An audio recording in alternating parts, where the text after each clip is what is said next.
Alhamdulillah teman-teman, apa kabar semuanya? Kita akan mengulas tentang boleh takut tapi jangan mundur. Ini artikel terbaru saya pada 9 Juni.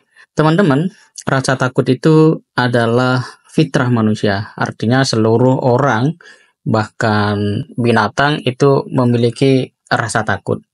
Tidak saja kita sebagai manusia biasa, bahkan Nabi Musa itu juga pernah takut.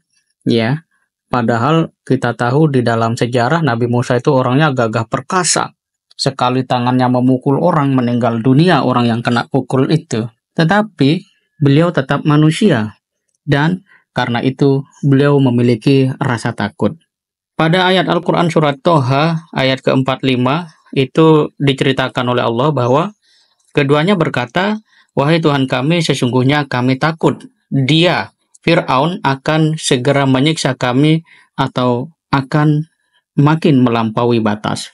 Sahabat sekalian, ayat ini menunjukkan kepada kita bahwa tugas yang diemban oleh Nabi Musa bertemu dengan Fir'aun, memberikan peringatan, memberikan kabar gembira adalah hal yang tidak biasa. Ini bukan perkara remeh, bahkan pertaruhannya bahkan bisa nyawa. Oleh karena itu, sekalipun Nabi Musa itu sudah dibekali mukjizat, tetapi dalam hatinya tetap ada rasa takut, dan untungnya Nabi Musa itu sampaikan kepada Allah Subhanahu wa taala. Jadi pelajaran pertama, kita pasti punya rasa takut, tetapi rasa takut itu tidak boleh menguasai kita. Kedua, kalau kita punya ketakutan dan kita merasa punya sebuah tugas untuk menjadi manusia yang baik, punya akhlak, punya manfaat bagi sesama, sebaiknya kita sampaikan rasa takut kita itu kepada Allah. Nah, ini pelajarannya seperti itu. Jadi jangan kemudian takut itu kita biarkan menguasai pikiran, hati, bahkan jiwa kita, sampai kemudian ikut menentukan apa yang harus kita jadikan sebagai keputusan. Nah, sahabat kalian, rangkaian ayat itu memberikan satu petunjuk bahwa menjalankan tugas tidaklah mudah. Tetapi ketika tidak mudah, apalagi penuh dengan tantangan, mundur itu bukan sebuah pilihan yang benar.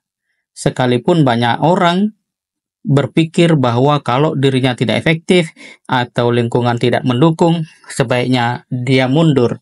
Padahal itu tidak pernah terjadi. Yang namanya orang ingin masuk ke arena perjuangan, maka sikapnya harus maju terus dengan semangat memperbaiki, bukan banyak mengeluh apalagi mencari kambing hitam. Dan yang menarik kemudian ketika dia mengadukan rasa takutnya kepada Allah Subhanahu wa taala, Allah pun memberikan jawaban. "Janganlah kamu berdua khawatir, sesungguhnya aku beserta kamu berdua. Aku mendengar dan melihat." Quran surat Toha ayat ke-46. Nah, dari sini sahabat sekalian, kita bisa melihat bahwa Allah itu pasti memberikan jawaban atas permintaan kita, atas permohonan kita, dan yang paling penting harus kita sadari bahwa Allah tidak menjanjikan kamu akan menang, tetapi sesuai dengan apa yang Nabi Musa inginkan, jangan takut, maka Allah mengatakan jangan takut, karena Allah pasti bersama mereka.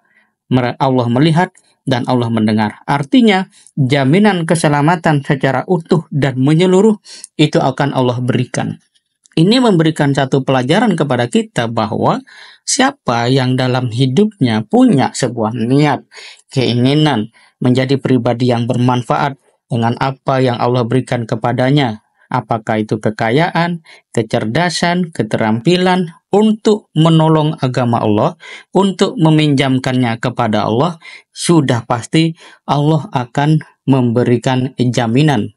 Oleh karena itu, kalau kita takut tentang masa depan, jangan membuat kita panik, tapi cobalah berdoa kepada Allah, kemudian tata pikiran kita. Apa yang sebenarnya membuat kita takut?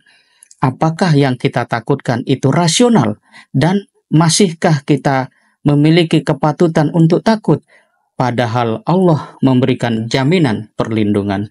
Inilah yang harus menjadi kesadaran kita semua, bahwa sesungguhnya kalau kita berada di dalam kebaikan, Allah tidak akan pernah meninggalkan kita. Sebaliknya, kalau kita berada di dalam keburukan, sekalipun seakan-akan harta, kekuasaan, kemudian teman akan melindungi kita dari segala jenis kerugian, maka sesungguhnya mereka semua hanyalah manusia, mereka lemah, bahkan bisa meninggal dunia. Sedangkan Allah Subhanahu wa Ta'ala, Dia abadi, Dia hidup, Dia selama-lamanya ada, eksis. La haula wala quwata illa billah.